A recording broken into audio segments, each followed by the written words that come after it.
It is not Buffy. It is... In spite of himself. In spite of Buffy being my greatest creative influence, it is not Buffy. Ironically, it started as Buffy, and then it mutated wildly. Then it grew up. Yeah, then it grew up. Let's see, what else is it not? It is not angst-driven in any way, shape, or form. It is not metaplot driven. It is an open-ended setting that you can do anything with. And it's new. It's not anything that I think that you've seen in the gaming industry before. Not that I know of. There may be some obscure role-playing game that came out in Denmark or something that I've never seen. Damn you Danes. Yeah, but I have pretty comprehensive knowledge of RPGs of the last 30 years, and I've never seen anything quite like this. Oh, by the way, I apologize to all the Danish fans. Yes, yeah. We out. love you. We want you buying our books, We'll send you action dice. but please don't steal our shit. Let's see. There will be non-human critters. There will be vampires and werewolves and a host of other things. There'll be wizards and warlocks. Although less wizards and warlocks than in another product that's coming up intentionally. They're not as much a part of my setting anyway. They are more a part of Scott's. Well, actually, I guess we can give you some time to mess with that as well. But you'll be able to play all those. You'll also be able to play humans. And the one thing that it is not, and which it will never be, a guiding standpoint, it is not Hunter the Reckoning.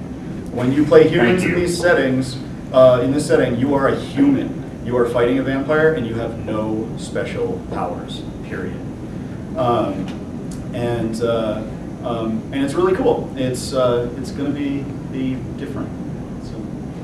As Pat was leading into, we also have what is at this point a non-limited setting that we're looking at doing in small PDFs of a organization that has followed me around in my brain for several years now, called the Vow, which is basically a demonstration of how to use the rules that we have in Spellbound, the spellcasting systems, and a different take on the magic that has sort of formed the foundation of role-playing for quite some time, and how it might occur in the modern day.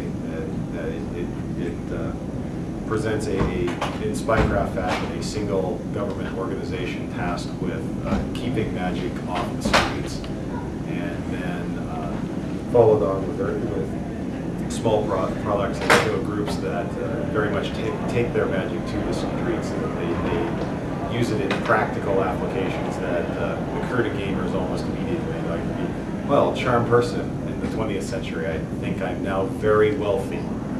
And that is a workable strategy, which then the government comes in quietly and goes, you need to stop now. So the setting is overall called Vow of Silence. There's some reference to it on our site. We'll be seeing a little bit more about it.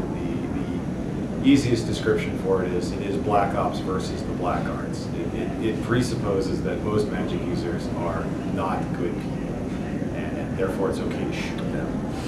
One of the distinctions I guess we should probably make is that Vow is going to be using the Spellbound engine. Yes. And so it will be spell-driven and class-driven. The major difference with Crucible, I'm modeling a lot of different types of magic in the setting.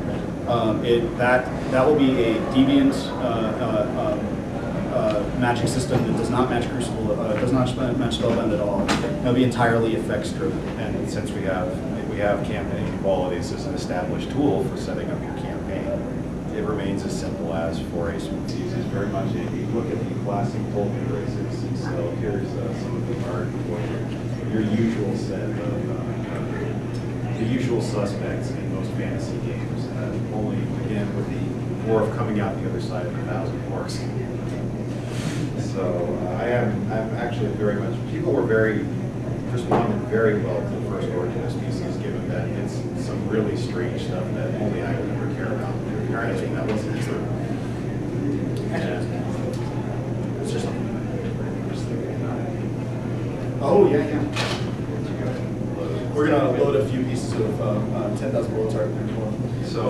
So people have actually been very responsive to the origin of species, and to my surprise, the Gorgon, apparently people thought, what? You can actually play a Gorgon and it's not like crazy broken? And we went through it like, wow, these are pretty cool. So I am looking forward to a slightly reimagined elf, dwarf, halfling, and orc that fit some of the mythology better than what we've seen in most games.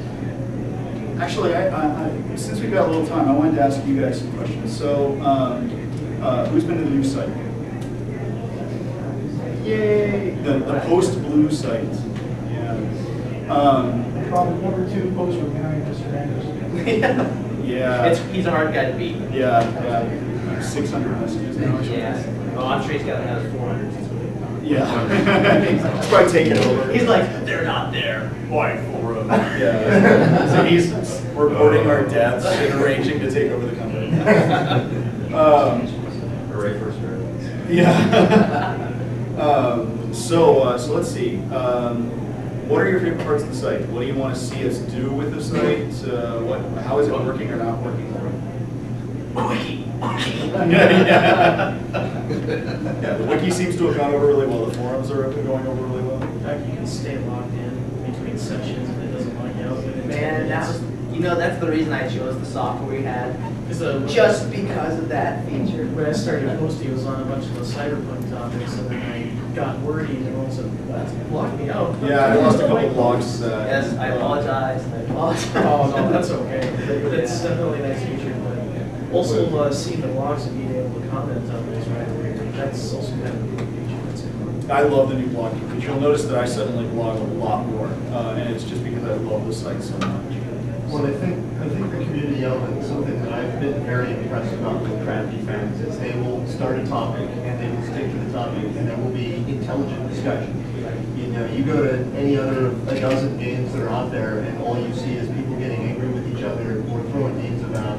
Yeah, well, it's the nature of the internet to be somewhat adversarial, but because everybody's sort of screaming to get the most attention. But we've had really good luck with our fans. We have a really good fan base.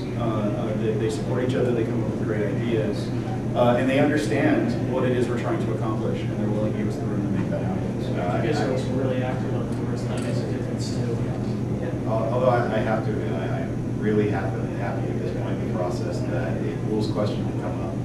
While I'm in and out of the site, 3 or 4 times a day, often even before I get there, someone else has actually quite correctly traced down what that person was trying to say, which right off the bat is somewhat tricky, and then pointed them to the right piece of text to go, oh, here's what you're looking for. Or in some cases where it's completely new territory, just interpolated really good response. Yeah, sometimes there's posts on there that constitute essays, and they're college level. They're delightful to read. You come back and wow, I didn't know that. Yeah, it is a great breeding ground for new ideas. Actually, some of those posts have led to the collection of freelancers that are now working on some of the stuff. So. Oh, and they generate new products too. I mean, just recently we were talking about the gear system, and I was talking about how the gear system didn't quite mesh with my style of play. It meshes with the style of play of a great many people, but I tend to find that I tone it down quite a bit at the table. And so I found that there were quite a few fans who agreed with me, enough so that I'm probably eventually, when I get the time, going to write an alternate gear system for that type of, and it'll probably happen on the